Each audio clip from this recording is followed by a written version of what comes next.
السلام عليكم ورحمة الله وبركاته. اللهم صل وسلم وبارك على سيدنا محمد.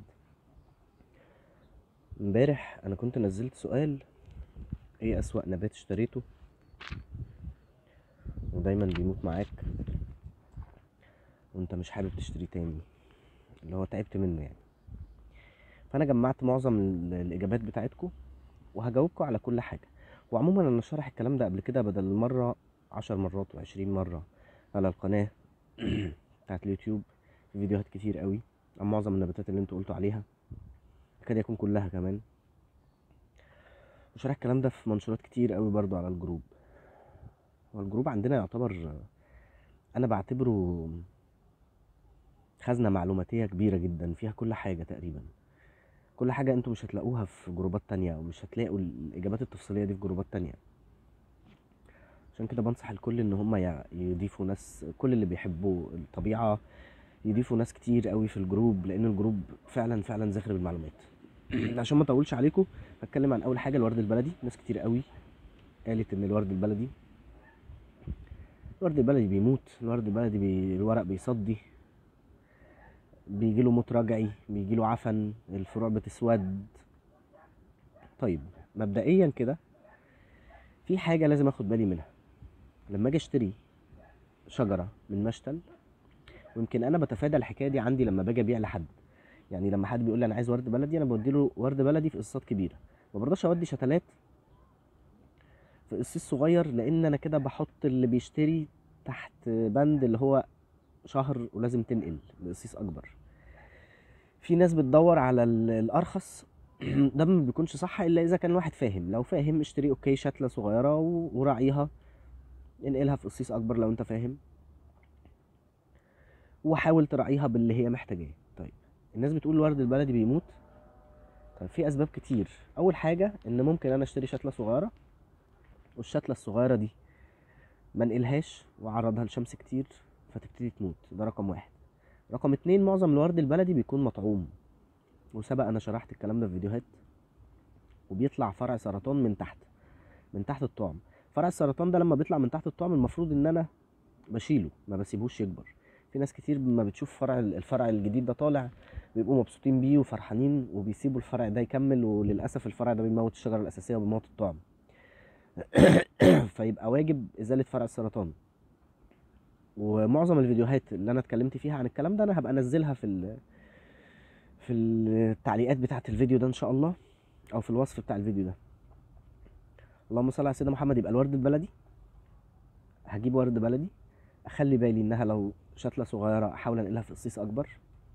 اخلي بالي من فرع السرطان اللي بيطلع من تحت الطعم، ده لازم يتشال فورا، ما يتسابش، لانه لو اتساب بيبقى اقوى من الاصل من الطعمه، لانه هو ده الاصل فبيموت الطعم معايا. قص الازهار ده لازم بشكل دوري. الزهره اللي تفتح بكامل طاقتها اقصها واحطها عندي في فازه في شويه ميه، بتشتغل معايا شويه في البيت، وفي نفس الوقت انا كده بحفز النبات انه ينتج تاني. يبقى الورد البلدي لازم قص الازهار، فرع السرطان لازم يتشال. نيجي بقى للميه. الورد البلدي ما يحبش الميه كتير بس مش معنى كده انه يبقى في قصيص صغير وان انا اعطشه ومرمي في الشمس طول النهار وانا اسيبه لغايه ما الشمس تجفف التربه جامد والتربه تجف تماما. ما ينفعش اصلا اي زرعه بكل الاحوال ان التربه بتاعتها تجف تماما. لازم التربه تبقى نوعا ما رطبه، خصوصا ان ده زرع قصيص، يعني نبات محبوس في قصيص. زي ما اجيب حيوان اليف واحبسه في اوضه واحبسه عندي في البيت، يبقى لازم اكله واشربه واهتم بيه بنظافته الشخصيه كمان. يبقى الورد البلدي انظم الري، لا ري زياده ولا ري قليل. لو في قصيص صغير انقلها في قصيص كبير.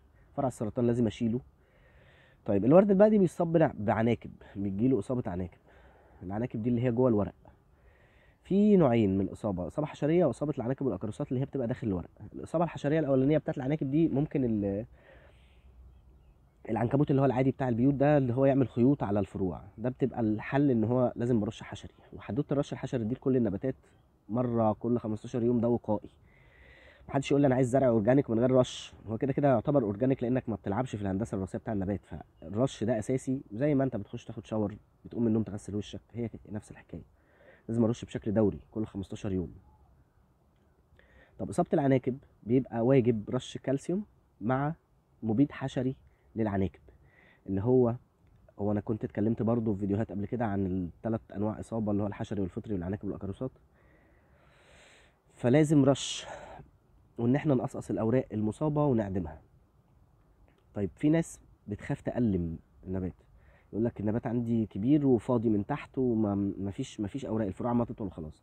فانا لازم اقلم الفروع الطويله قوي. لو في فتره النشاط انا ممكن اقص نص الفرع، لو فرع ضعيف خالص ممكن اقص تلتين الفرع. انما لو في الفتره اللي احنا فيها دي، اللي هو في دخلة الربيع، انا بقلم جائر، بسيب 20 سنتي في الفرع، وابتدي اقلم كل الفروع اللي موجوده. اي فرع ضعيف بشيله، والفروع القويه بقصها، بسيب بس 20 سنتي او 10 سنتي في الفرع علشان يبتدي يجدد ويكبر معانا تاني. طب بالنسبه للتسميد، الورد البلدي بيعشق الحديد، يبقى لازم الهيوميك والحديد مره كل شهر. يعني انا بفضل ان الهيوميك والحديد يكون النباتات كلها مره كل شهر، معظم النباتات. والمركب متوازن مره كل 15 يوم. احنا بندي المركب متوازن علشان يحصل بالانس ما بين الفروع وما بين التزهير، ما بين الورق وما بين التزهير. اي حاجه فيها نيتروجين بتحفز للاوراق. طيب انا عندي النبات الورد البلدي كله ورق ومفيش ازهار، بقصقص اطراف الفروع وببتدي ادي بوتاسيوم وفوسفور كل 15 يوم. عالي بوتاسيوم، بعدها ب 15 يوم بدي عالي فوسفور. ده بالنسبه للورد البلدي وبالنسبه للاصابات اللي بتجيله. طب لو اصابه فطريه برش برضه مبيد فطري. وانواع المبيدات دي انا بوفرها او بتلاقيها في اي محل مبيدات زراعيه.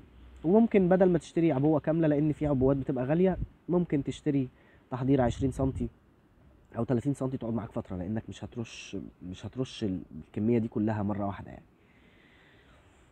والاسمده لازم تكون مستورده، يفضل تكون مستورده عشان تكون فعاله وتجيب نتيجه. ده بالنسبه للورد البلدي والمشاكل اللي بتحصل فيه. طيب عندي ورد بلدي والفروع بتاعته اسودت وابتدى يموت، ممكن اسقيه بمبيد فطري. بروح لبتاع المبيدات وبقول له لو سمحت انا عندي فطريات في التربه، بقلب وش التربه وهو بيديني نوع المبيد وبسقي بيه. وببتدي انظم الري وبعرض النبات للشمس، يبتدي يظبط معايا. وبقص الاطراف المحروقه اللي فيها سواد، وبقصها وبيبتدي يشتغل معايا تاني بامر الله يعني. طيب ده بالنسبه للورد البلدي. اللي بعد كده العطر والريحان. طيب العطر، نبتة العطر دي من اسهل النباتات في الرعايه، يعني ما بتحتاجش رعايه اللي هي الواو يعني. نبتة العطر بتحتاج شمس مغربله او شمس مباشره على الاقل 4 ساعات في اليوم. نبتة العطر ممكن تهدل معايا يعني.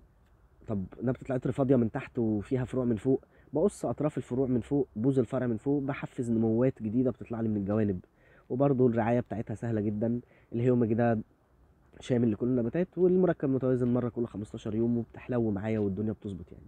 طب لو النبات مكدش معايا ومطلع فروع كتير قوي وداخلة في بعضها، لما تكون الفروع كتير وداخلة في بعضها كده، الضوء ممكن يوصل لأماكن وأماكن لأ. فأنا ببتدي أفضي من قلب الشجرة بعض الفروع، بقصقصهم وببتدي أعيد زراعتهم. وده برضو أنا شرحه في فيديوهات قبل كده بالنسبه للعطر. طب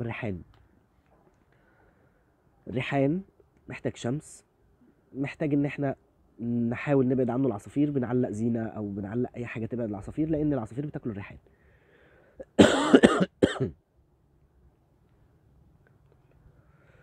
الشماريخ بتاعه الريحان لازم تتقص. ما افرحش ان الشماريخ بتاعه الريحان كتير واسيبها، لا لازم تتقص واخف منها، علشان انا كده بحفز النبات انه يطلع نموات جديده. كل ما بقص الشمروخ بتاع الزهر من فوق بيطلع نموات جديده وبيبتدي يزدهر معايا وبيحلو معايا.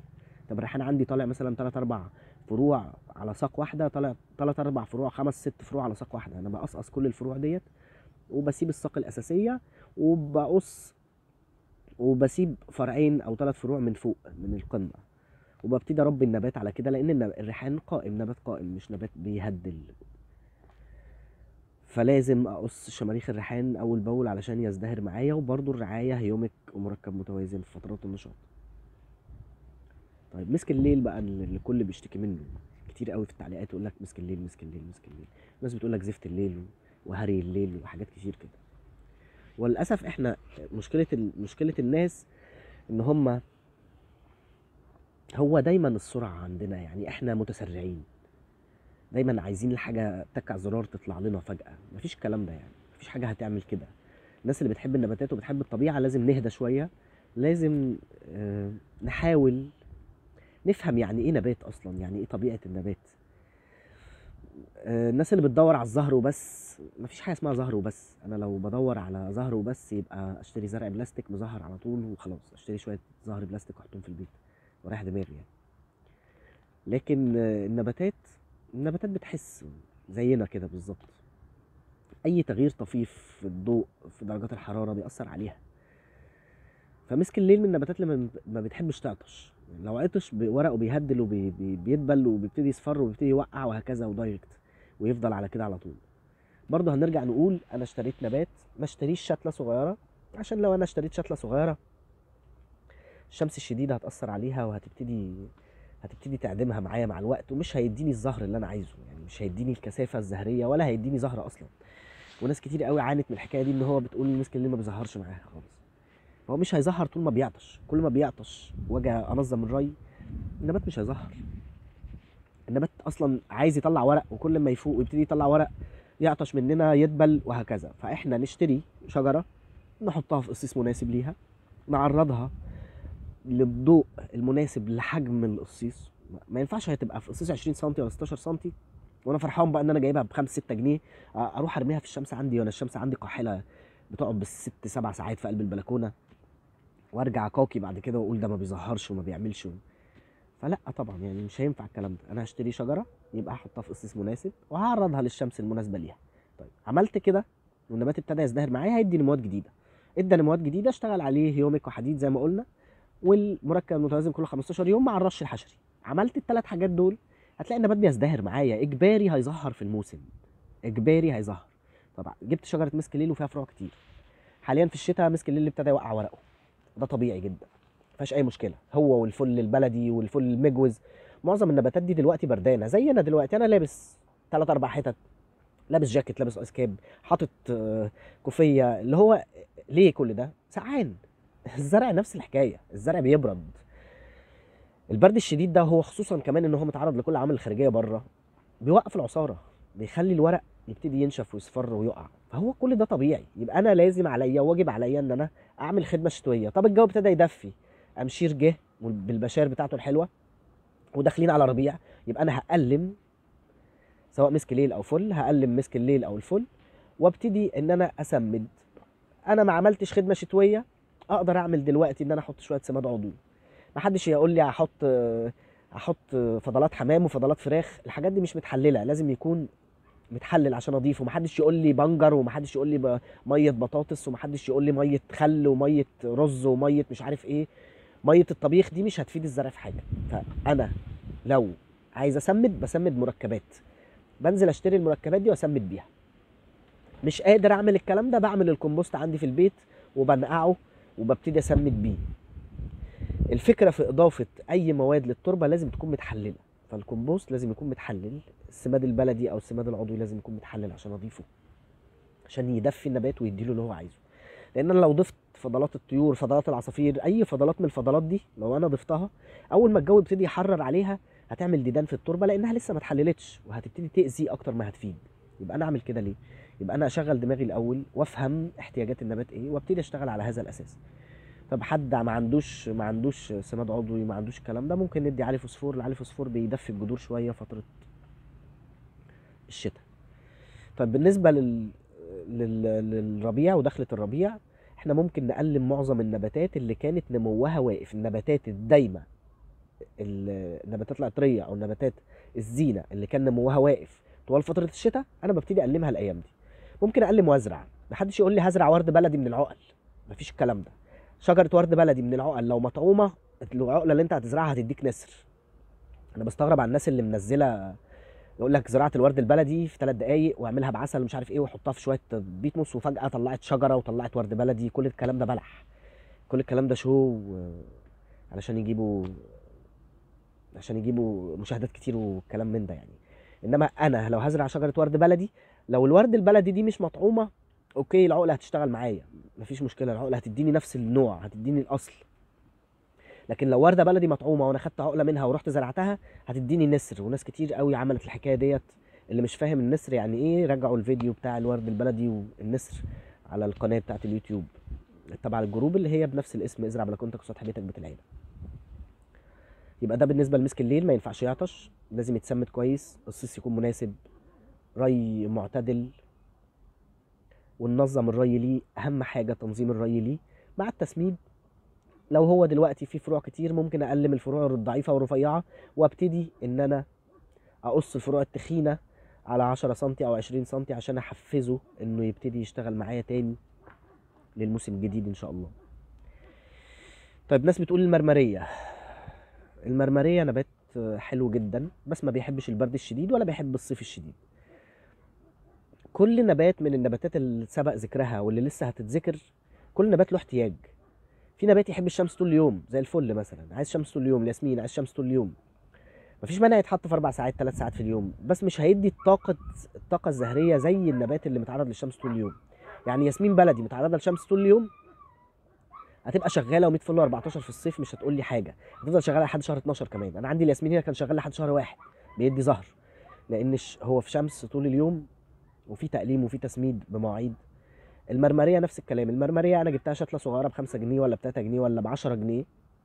لو هي في قصيص صغير هنقلها لقصيص كبير، وابتدي بعد ما انقلها هقص بوز الفرع من فوق. يعني هي لو طولها كده هقص بوز الفرع من فوق عشان تبتدي تدي تفريعات. انا ليه بقص من فوق؟ عشان تدي تفريعات من الجوانب، تدي تفريعات وتبتدي تكبر وتزدهر معايا. لانها لو فضلت على الساق الواحده دي هتطول قوي وممكن ما تديش تفريعات جانبيه. يبقى انا على طول 10 سنتي او 20 سنتي ببتدي ان انا طول 10 سنتي او 15 سنتي 20 سنتي ببتدي ان انا اقص بوز الفرع من فوق عشان تبتدي تدي معايا تفريعات. مرمريه ما بتحبش الشمس الشديده، ما بتحبش البرد الشديد، وما بتحبش الري الزياده. دايما الري على حسب جفاف عمق التربه. انا بقولها بدل المره مليون وشرحتها كتير قوي وقلتها كتير قوي في منشورات وقلتها كتير في فيديوهات. ما ينفعش اسقي بالويم كده. ما ينفعش حد يخش يقول لي اسقي ازاي، اسقي كميه ميه قد ايه. انا بسقي كميه ميه على حسب الفراغ اللي موجود عندي، بسقي الميه على حسب جفاف عمق التربه. ما اجيش اقول انا بسقي كل يومين وكل 3 ايام وكل 10 ايام.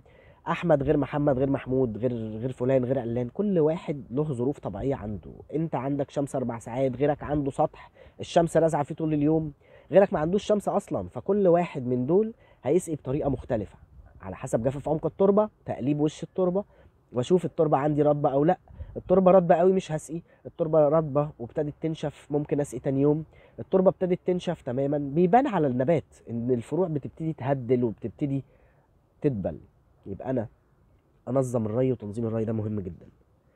ده بالنسبه للمرميه. طب الزعتر وبرده المرمريه لما تبتدي تكبر معايا ابتدي اقصقص منها بقى. يعني كبرت وادت تفريعات بقص اطراف بوز الفرع من فوق زي اللي انا بعمله في الشمروخ بتاع الريحان مثلا. انا بقص شمروخ الريحان عشان يدي تفريعات، بقص برده بوز المرمريه من فوق عشان استخدمها في البيت، وفي نفس الوقت علشان تدي نموات تانية اكبر معايا وتزدهر معايا وتشتغل معايا تاني اكتر. طيب الزعتر نفس الحكايه. الزعتر لازم قص يا جماعه. النباتات العطريه لازم تتقص. النباتات اللي احنا بنستخدمها في البيت لازم يتقص منها علشان خاطر تزدهر معايا وتكبر. طيب انا النهارده نزلت اشتريت زعتر ب5 جنيه، شتله صغيره في كوبايه 8 سم او في كوبايه 13 سم. مش هيشتغل معايا بالطريقه ديت. انا لازم انقله لقصيص اكبر. يعني انا باكد على دي. انا هنا عندي حتى لما باجي ابيع زعتر انا ما بطلعش زعتر في قصيصات صغيره. الزعتر عندي هنا في قصيص 16 وقصيص 25 اللي هو نبات جاهز انك تقص منه ويفضل شغال معاك. اديني واديك طول العمر. لما يبقى يحتاج يتنقل لقصيص 30 وهيبقى كبيره قصيص 30 مش هيتنقل تاني، هيفضل معاك. وممكن يفضل عايش معاك في ال 16 او يفضل عايش معاك في ال 25 في القصيص ال 25.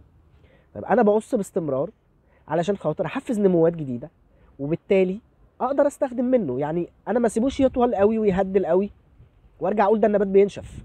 ما هو كل ما النبات كدش وكل ما النبات طلع نموات جديده وكدش فوق بعضه، في فروع مش هيوصل لها الضوء. اي فرع في شجره مش واصل لها الضوء الفروع بتاعتها الورق بتاعها بيدبل وبيموت والفروع بتنشف. انا ما اسيبش فروع ناشفه على النبات، ما اسيبش فروع ميته على النبات، ما اسيبش التكديشه دي على النبات علشان الضوء يوصل لكل الورق. يبقى انا بقصقص من الزعتر ممكن تلتين الفرع، ممكن تلت الفرع على حسب طول الفرع. فرع طوله 30 سم بقص منه 15، فرع طوله 40 سم بقص منه 20 او 25، فرع طوله 10 سم ممكن اقص منه 5 سم، وبسيب الباقي علشان نحفز نموات جديده. وبرده الري. الروزماري ناس كتير قوي بتشتكي تقول لك الروزماري بيموت. الروزماري ما بيحبش الماء الزياده. ميه زياده الروزماري هيموت. زرعه صغيره في قصيص صغير شاريها وفرحان بيها ان انا جبتها ب5 6 جنيه، وفرحان انها هي جت رخيصه، هتتكل على الله منك، مش هتفضل عايشه يعني. ليه؟ لانك جايبها اصلا اوريدي، هي جدرها داير في القصيص، جدرها شغال وكبير في القصيص، فدايركت لازم تتنقل. انا نازل اشتري من مشتل، يبقى انا هشتري نبات حجمه مناسب لحجم القصيص اللي فيه. ما اروحش اشتري شجره صغيره وافرح بيها انها رخيصه، انزل ب 30 40 جنيه اجيب 10 شتلات ولا حاجه، وزي الناس اللي بتبيع كده اي حاجه في اي حاجه، يقول لك عرض ال 100 جنيه وعرض ال 90 جنيه 20 شتله و15 شتله. طب 15 و20 شتله، ما هو اي حد مبتدئ هياخدهم هيبقى فرحان بيهم، هياخدهم يحطهم عنده في البيت اسبوع 10 ايام هيتكلوا على الله. ليه؟ قصيص صغير مش مناسب، رطوبه مفيش، ومش فاهم انا بعامل النبات ازاي، فبالتالي مش هيعيش ومش هيكمل معايا. الروزماري القص بيكون لتلت الفرع من فوق. انا الروزماري جاي عندي فرع واحد، نقلتها لقصيص كبير اكبر شويه، وشغاله معايا ومزدهره معايا و100 فل 14. حبيت اقص منها، هقص بوز الفرع من فوق عشان تدي نموات جانبيه. ادت نموات جانبيه وكبرت معايا وابتدت تزدهر معايا، بعد كده ببتدي اقصقص برضو اطراف الفروع عشان تبقى شجره. الروزماري دايمه، الزعتر دائم، المرمريه دايمه، معظم النباتات اللي اتكلمت عليها دي كلها دايمه، بس الناس اللي بتجيبها وتموت منها يبقى بسببك انت بتموت، لانك يا اما جايبها شتله صغيره، يا اما زودت الري عليها، يا اما جات لها اصابه وانت ما بترشش. لا، قلنا الرش الوقائي ده لازم يكون باستمرار. الجازانيا، مالها الجازانيا؟ الجازانيا دايمه على فكره، في ناس بتقول موسميه، لا، الجازانيا مش موسميه، الجازانيا دايمه. الجازانيا عندي هنا بقالها، في حاجات عندي بقالها سنتين، وباخد منها بذور وبتطلع وشغاله وبفصصها وبتشتغل و100 فل 14. يا جماعه معظم مشاكلكم انكم بتنزلوا تشتروا قصيص صغير، نبات في قصيص صغير، وترجع تقول ده النبات بيموت. النبات بيموت ليه؟ النبات بيموت بسببك. زمان امهاتنا لما كانوا ينزلوا يشتروا لنا حاجه، الهدوم، كانوا يشتروا الهدوم اكبر نمره. ليه؟ يقول لك عشان العيل بيكبر بسرعه. فهي نفس الحكايه. انا النهارده نزلت مشتل، عجبتني حاجه شتله صغيره، خلاص لو سمحت انقلها لي، يا اما تجيب لي حاجه اكبر، يا اما تنقل لي دي في قصيص اكبر. ده اضعف الايمان، او اشتري من مصدر موثوق منه. الجازانيا بنت حلال يعني، وليها فيديوهات برضو على القناه ازاي بنفصصها وازاي بنعيد زراعتها. جازانيا بتحبش الري الزياده، بتحبش تربتها تبقى طينه كام باستمرار، ما بتحبش قصيص صغير، بس بتحب الشمس اطول فتره ممكنه. الكاليوس، ناس بتقول الكاليوس بيموت. الكاليوس ما بيحبش البرد، ما ينفعش الكاليوس عندي يبقى انا عندي بلكونتي بحري واحط الكاليوس على سور البلكونه، لا، انزله تحت، احاول اغطيه بمشمع في فتره الشتاء، فتره الصيف هيزدهر معايا ويبقى 100 فل و14، مش هيقول لي لا. الكاليوس بيكبر قوي وبيكدش قوي، وفي فروع بتبقى ضعيفه وبتنتني وبتطلع، اي فرع طالع متني مش عدل، ده بسبب قله الضوء، قله وصول الضوء. النبات مكدش من فوق والفروع الجديده بتطلع من تحت، بيدور على الضوء. اي فرع بيدور على الضوء بيمشي، الفروع بتمشي والنباتات بتدور على الضوء، الفرع بيفضل يسرح ويدور على الضوء. زي النباتات اللي بتسرول بنزرعها من البذور ومفيش شمس، فنلاقي الفرع نايم. ليه؟ لان مفيش ضوء، طالع يدور على الضوء. فهو اي نبات بيطلع يدور على الضوء، فانا اوفر له الشمس المناسبه 3 4 ساعات، واوفر له الرطوبه اللازمه مع التقليم. الكاليوس ما بيحبش انه اسيبه كده يعني. اي زرع عموما ما ينفعش تساب كده، اي زرع عموما لازم تتقصقص، لازم تتقلم، لازم يبقى فيه تقليم للنباتات. طب اقدر ان انا ازرع من الكاليوس اللي بيتقصقص؟ اقدر ازرع منه. الفروع اللي بتتقص حتى لو في الشتاء اقدر ازرعها. الفروع اللي بتطلع اقدر ان انا اعيد زراعتها تاني. ما عنديش مكان في ازرع في قصيصات صغيره، ممكن اغرزها في قلب اي قصيص تاني عندي، وبعد فتره ابقى انقلها، مفيش مشكله. وبرضه انا شارح الكلام ده على القناه. طب بالنسبه لللافندر، ناس كتير بتقول اللافندر بيموت بسرعه، ناس كتير بتقول اللافندر بيموت ما بيشتغلش. اللافندر ما بيحبش ان تربته تنشف، وبرضه ما بيحبش ان تربته تبقى رطبه باستمرار. معظم النباتات اللي اتذكرت في البوست، في المنشور اللي انتم منزليه، اللي انا منزله عن سؤال اسوأ النباتات اللي بتموت عندك ايه او مش هتشتريها ايه، معظم النباتات دي بتبقى بتتباع شتلات صغيره، وانتوا بتنزلوا تشتروها شتلات صغيره وبتسيبوها عندكم بنفس الشكل. فاحنا انا اتكلمت في النقطه دي، لازم ننقل قصيص اكبر او نشتري نبات بحجم مناسب. فهي دي المشكله هنا. هنحصر المشكله في دي، ان انا لما بشتري شتله وما بنقلهاش، بشتري شتله في قصيص صغير وما بنقلهاش. طب واحد اشترى في قصيص كبير والنبات كبير، ببص على الجذور من تحت، لو الجذور طلعت بقص الجذور، ويا اما بنقله القصيص اكبر او بنظم الري ليه. خلي بالكم النبات لما بيكبر في القصيص الجذور بتكتر جوه القصيص، ولما الجذور بتكتر جوه القصيص اي كميه ميه انا بحطها هو بيشربها، خصوصا لو احنا في الصيف.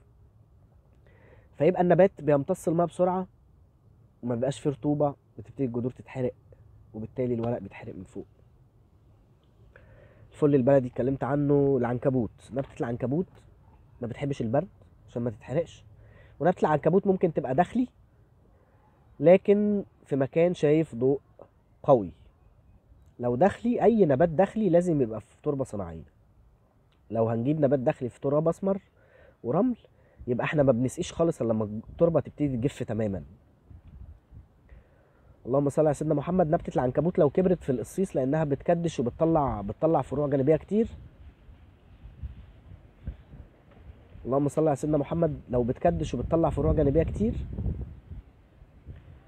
بتطلع خلفات كتير، لازم ان انا انقلها، افصص الخلفات دي وانقلها، لان ما ينفعش يبقى نبات في قصيص كبير، في قصيص صغير ومطلع خلفات كتير قوي وانا فرحان بشكله واقول ده هو كده حلو معايا وبتاع ومزدهر، وهيجي عليه وقت وهيبتدي يضعف بسبب انه مخنوق والجذور مخنوقه، وفي نفس الوقت انه محتاج ميه والقصيص مش مناسب للحجم. فهنا المشكله، لازم يكون القصيص مناسب للحجم. الاشفرية عصريات. العصريات عموما ما بتحبش الري الزياده، هي كده كده النبات الورقه بتاعته جواها عصاره فقادر يحتفظ بالرطوبه.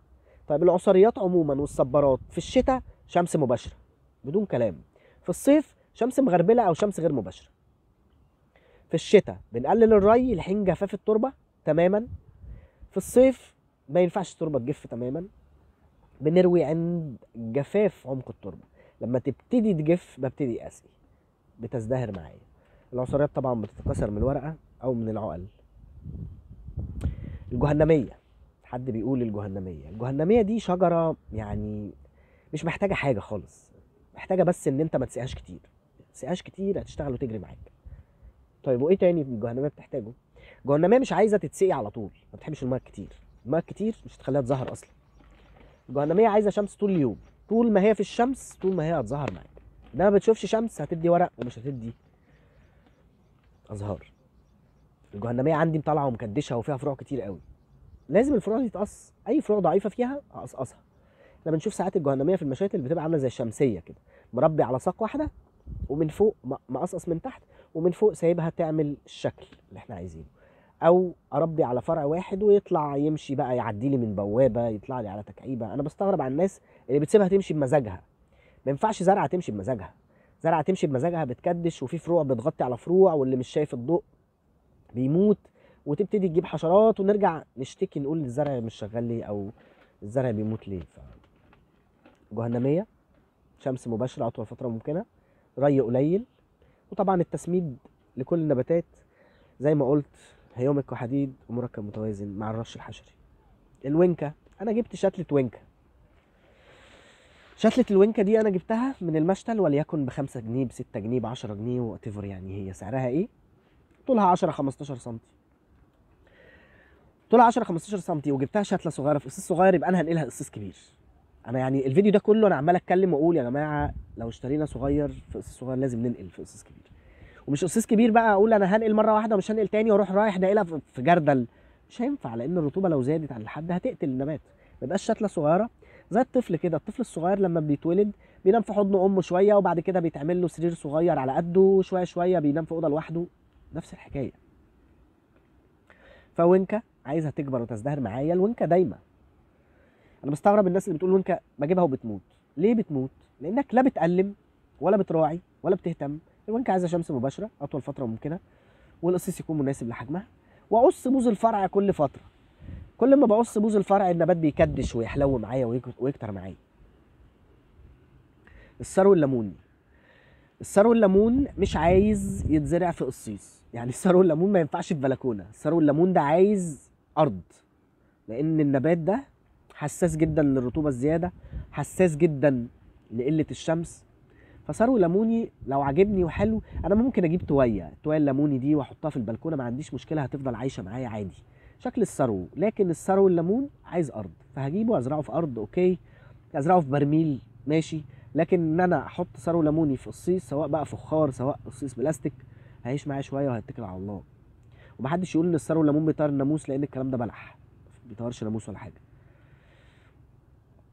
اخر حاجه كانت البطاطس، وبعد كده الدفنبخيا. ده بالنسبه لبقيه الكلام. وكان النعناع نتكلم عنه في الاخر. طيب البطاطس، انا لما بزرع بطاطس ده منتج للاكل، فمنتج للاكل من غير تسميد مش هيشتغل. انا لما اجي ازرع نبات من البذور، يبقى انا بجهز له تربه مناسبه. التربه المناسبه دي بتكون عباره عن تراب ورمل ونسبه سماد عضوي. طب انا جهزت التربه ديت بالشكل ده، تراب ورمل ونسبه سماد عضوي، ببتدي ازرع البذور بتاعتي، وهسيب احط الزرع في مكان شمس. طيب البطاطس حطيتها في شمس وابتدت تطلع معايا، وانا شرحت الكلام ده قبل كده في بوستس كتير ومنشورات مكتوب ازاي نزرعها. طب كبرت وابتدت تنبت معايا، بشتغل عليها على طول هيومك عشان انشط الجذور، وبشتغل عليها المركب المتوازن شويه مره مثلا كل 15 يوم، وبعد ال 15 يوم اللي بعدهم بشتغل عليه فوسفور، 15 اللي بعدهم بشتغل عليه بوتاسيوم، وببتدي ارش عناصر صغرى على الورق، ببتدي اكافح لان البطاطس بتجيلها اصابات كتير قوي، ببتدي ارش مبيد للديدان ومبيد حشري علشان الاقي انتاج في الاخر. انما هحط بطاطسايه واديها شويه ميه ومرميه في الشمس، في الاخر بعد 3 بعد 90 يوم او بعد 80 يوم الدوره بتاعتها لما اجي احصدها هلاقيها بلي. يعني انا ما لومهاش، لان انا ما وفرتلهاش حاجه، ما وفرتلهاش البيئه المناسبه. انا مش بقول لكم ما تزرعوش، انا بقول ازرعوا، لكن لما تيجي تزرع حاول توفر التربه المناسبه والبيئه المناسبه للنبات عشان يزدهر ويطلع معاك ويبقى بيرفكت. الدفنبخيا من النباتات الداخلي، عايزه مكان ضوء قوي، وعايزه ري عند جفاف عمق التربه تماما، وتكون في تربه صناعيه. الدفنبخيا حساسه جدا للضوء وحساسه جدا للري الزياده، معظم النباتات الداخلي حساسه للضوء وحساسه للري الزياده. ري زياده لاي نبات داخلي هيقتله دايركت، قله الضوء لاي نبات داخلي برضه هيقتله. يبقى انا لما باجي اجيب نبات داخلي ببص الاول على الاماكن المناسبه عندي. طيب انا عندي المكان ده فيه شباك، ممكن احط جنب الشباك واتيفر بقى النبات اللي بجيبه ايه، بس اجيب نبات يتناسب مع المكان بتاعي. مش عجبني شكل نباته خلاص واجيبه احطه عندي ويبتدي يموت ويتهالك واقول ده بيموت مني وانا مش فالح في تربيته. لا، اسال قبل ما تشتري. يعني انا هنا لما حد بيقول لي عايز نباتات داخليه سواء داخليه او خارجيه، انا بقول له وريني صور للمكان. انا عايز اشوف المكان عشان اقدر احدد الانواع اللي تنفع، عايز اشوف المكان علشان اقول ده ينفع وده ما ينفعش. انا مش ببيع بالعين، مش واحد يخش شاف شكل زرعه شكلها حلو انا عايز دي، حاضر خدها واتكل على الله وخلاص. لا، انا مش بعمل كده. وعايزكم انتوا كمان لما تيجوا تشتروا يبقى معاكم صور للمكان، واسال الراجل بتاع المشتل قول له انا عندي المكان كذا كذا كذا وفي اضاءه كذا كذا كذا. لو هو ما فهمش يبقى ده بيبيع وخلاص ما تشتريش. لو هو كان بيهودك وقال لك ماشي وحاضر ودي تنفع ودي ما تنفعش، وشكيت 1% انه بيهودك عشان يبيع، برضه ما تشتريش منه. اشتري من المكان يكون ثقة، وفي نفس الوقت يبقى عارف طبيعة مكانك عشان يوفر لك النباتات المناسبة لمكانك عشان تعيش معاك. كل اللي انا بقوله ده علشان لما نشتري نبات وندفع فلوس في نبات يبقى انا دفعت فلوس في حاجة تعيش وتكمل معايا. اخيرا وليس اخرا، النعناع بيموت. يعني ازاي بيموت النعناع معاكم؟ انا مش فاهم، يعني انا شخصيا مش فاهم. انا عامل 5 6 فيديوهات للنعناع. النعناع ده اكتر نبات يعيش معاك باستمرار. امتى بقى يعيش معاك باستمرار؟ لما اقصه جائر، انا ليا كيف اخش اقطف عشان اشرب نعناع؟ يا باشا اقطف اللي نفسك فيه، بس خد فرع كامل. ما تاخدليش بوز الفرع، ما تاخدش نص الفرع، ما تاخدش تلتين الفرع. خد الفرع كامل من على وش التربه، وقصه خالص من على وش التربه، هيطلع تاني. جايب نعناع شتله ب 2 3 جنيه ولا ب 5 جنيه، وحطه عندي في بلكونه شايفه شمس وقاحله والنبات عمال يدبل، انقله في جردل ولا انقله في قصيص كبير، هيشتغل معاك. نعناع فيه مشاكل عندك، قص جائر. نعناع فيه حشرات، قص جائر. النعناع عايز اقطف، قص جائر. مش معنى جائر ان انا اخش اشيله كله، يعني هسيب جزء منه وهقص فرع واحد، او على حسب استخدامي، على حسب احتياجي. انا قاعد في مكان ما فيهوش مشاتل وعايز ازرع نعناع، ربطة نعناع من السوق، وخش شوف الفيديو اللي انا منزله، انا منزل كذا فيديو للكلام ده. واشتركوا في القناه لانها فيها فيديوهات كتير قوي مفيده، يعني فيها حاجات كتير قوي مفيده. انا بقول للناس الخلاصه، انا ما عنديش اسرار، ما باجيش اقول اسرار الزراعه واسرار مش عارف ايه واسرار ايه، مفيش اسرار. اللي انا اعرفه انا بنقله ليكوا علشان انتوا تنقلوه للي بعديكوا، وهكذا يبقى نهر المعلومات شغال، ونهر المعلومات يفضل دائم. اي حد عارف معلومه ينزلها في منشور، اي حد عمل تجربه ونفعت معاه ينزلها في جروب المتابعه ويشارك الناس بيها. بطلوا كسل، بطلوا اتكال، يعني حاولوا تبقوا في نشاط. النباتات والطبيعة بتزود الطاقة الإيجابية عندنا، النباتات والتأمل فيها، وإن احنا نزرع بجد ونحاول نعلم أولادنا ده، دي حاجة كويسة جدا على فكرة.